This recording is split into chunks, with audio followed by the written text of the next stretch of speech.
Radhe Radhe dear students. आप कक्षा 10 विज्ञान जैव प्रक्रम का दूसरा लेसन श्वसन पढ़ रहे हैं। सबसे पहले हम श्वसन में इस लेसन में श्वसन की परिभाषा पढ़ेंगे।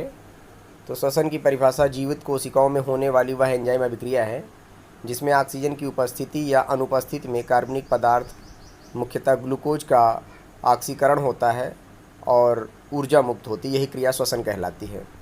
बहुकोशिकीय जंतुओं में श्वसन के लिए विशेष अंग पाए जाते हैं, जैसे मनुष्य में श्वसन के लिए फेफड़े, मछलियों में गिल्स आदि।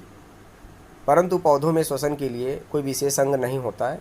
इनमें रंध्र द्वारा ऑक्सीजन युक्त वायु अंदर प्रवेश करती है और सभी भागों में पहुंच करके कोशिकीय श्वसन में भाग लेती है।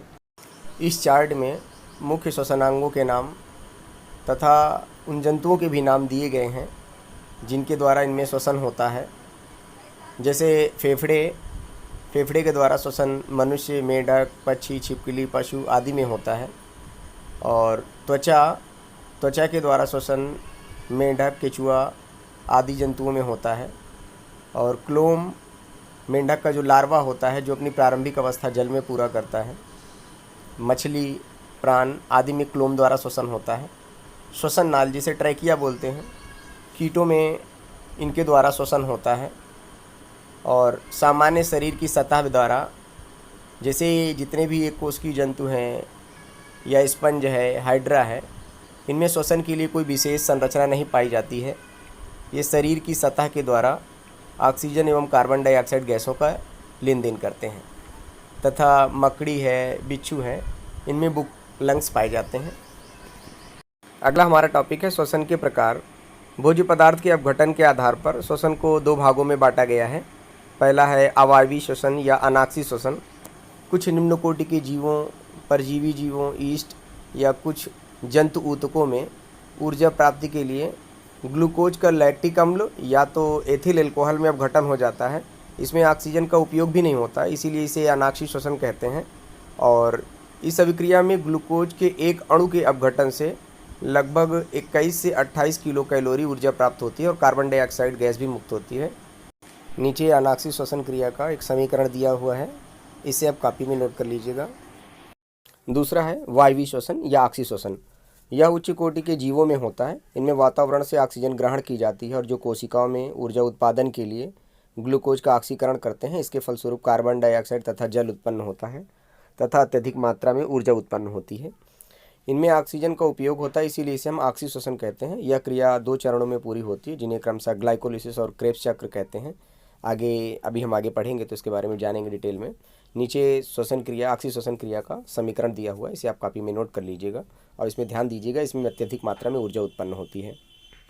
ये हमारा टॉपिक है ऑक्सी एवं अनाक्षी श्वसन में अंतर। तो हाई स्कूल परीक्षा की दृष्टि से बहुत ही महत्वपूर्ण प्रश्न है, आप इसको याद कर लीजिएगा क्योंकि अधिकतर ये आता ही रहता है। तो दो ही कॉलम बनाना है इसके लिए कॉपी में, एक तरफ लिखना है ऑक्सी श्वसन और दूसरी तरफ लिखना है अनाक्षी श्वसन। तो पहले लिखेंगे ऑक्सी श्वसन में ऑक्सीजन की आवश्यकता होती है और अनाक्षी श्वसन में ऑक्सीजन की आवश्यकता नहीं होती है। ऑक्सी श्वसन क्रिया का अंतिम उत्पाद जो होता है वो कार्बन डाइऑक्साइड, जल और ऊर्जा होती है, जबकि अनाक्षी श्वसन क्रिया का अंतिम उत्पाद एथिल एल्कोहल, अधिकतर एथिल एल्कोहल होता है या लैक्टिक अम्ल होता है, कार्बन डाइऑक्साइड एवं ऊर्जा होता है। और ग्लूकोज का इसमें पूर्ण ऑक्सीकरण होता है ऑक्सी श्वसन में, जबकि अनाक्षी श्वसन में ग्लूकोज का पूर्ण ऑक्सीकरण नहीं होता है। और ऑक्सी श्वसन में अत्यधिक मात्रा में ऊर्जा उत्पन्न होती है, लगभग 673 किलो कैलोरी, जबकि अनाक्षी श्वसन में बहुत ही कम ऊर्जा मुक्त होती है, लगभग 27 किलो कैलोरी। इसका एग्जाम्पल है ऑक्सी श्वसन का लगभग सभी स्वपोषी पौधे तथा अधिकतर जंतु हैं। और अनाक्षी श्वसन का उदाहरण है अनेक कवक है, ईस्ट है, अनेक जीवाणु है तथा मनुष्य में अधिक कार्य करते समय पेशियों में अनाक्षी श्वसन की क्रिया होती है, जिससे लैक्टिक अम्ल बनता है और लैक्टिक अम्ल बनने के कारण ही मांसपेशियों में संकुचन की क्षमता खत्म हो जाती है। इस वीडियो का हम अंतिम पॉइंट पढ़ेंगे, श्वसन की अवस्थाएं। श्वसन की 3 अवस्थाएं होती हैं। पहला है बाह्य श्वसन, दूसरा है अंतः श्वसन और तीसरा है कोशिकीय श्वसन।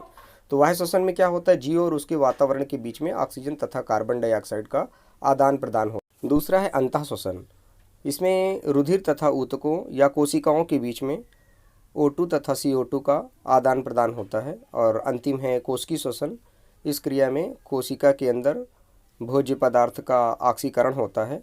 अब हम अगली वीडियो में सबके बारे में डिटेल में स्टडी करेंगे।